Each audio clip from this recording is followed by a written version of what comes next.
Hey guys, welcome to the 48th C# tutorial that I'm making for the new Boston.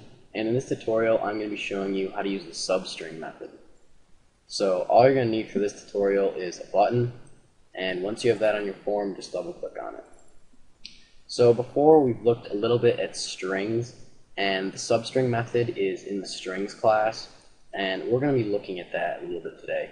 So previously we looked at working with strings, like creating a string and displaying it in a message box and stuff like that.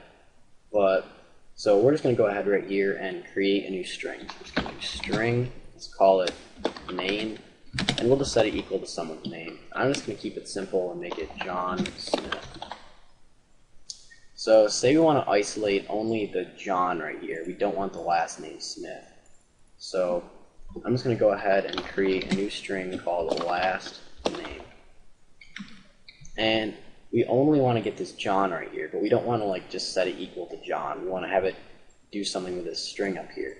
So what we're going to do is we're going to use the substring method. So in order to access the substring method, we're just going to have to type a string that we're going to make the substring out of. So we're going to do name dot substring.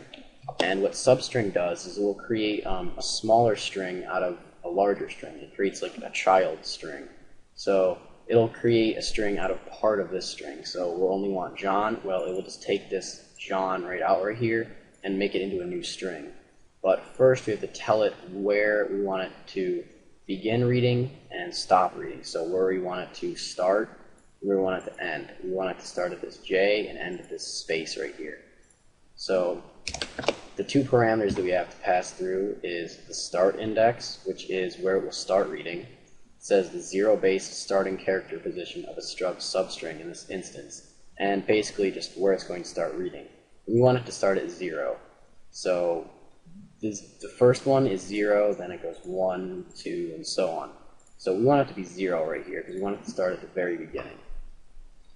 And then the next parameter is the length, or the number of characters in the substring, or basically just how much you want it to read. And we want it to read 4 because we want it to read John, which is 4 characters. So we want it to read the J, the O, the H, and the N. So we're just going to go ahead and put 4 right here. So now this last name, we want to get the first name. So we want it to get John.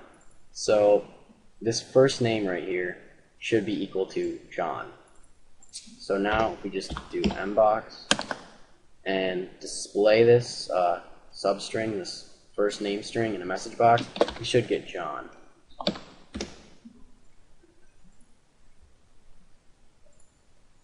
Yep, we got John. So say you want to get Smith now. Well, in order to do that, we're just going to create another string. Let's call it last name this time. And we'll also display that in the message box. But anyway, now to access this, the starting position won't be 0 anymore. It's going to be 5 because we're going to start here. It's going to be 0, then 1, then 2, then 3, 4, and 5. So this S is the 5th. So we're just going to do 5 for the starting position. And since Smith is 5 characters long, we're going to put 5 right here. So now when we debug, we should get Smith in a message box. Yep. And you don't necessarily need this right here. You can just have the 5. And you can only do this if you're reading to the end of the string. So since it knows we want it to start at 5 and we just want it to read to the end of the string, it'll just do that. It'll start at 5 and just read to the end of the string. But this wouldn't work if you had like a whole bunch of crap after this. Because like now if we did that, we'll get like Smith and then a whole bunch of that stuff. Yeah. But if we were to go ahead back here and put 5, so it'll read 5 characters, which is just that, then we'll get just Smith. Yep.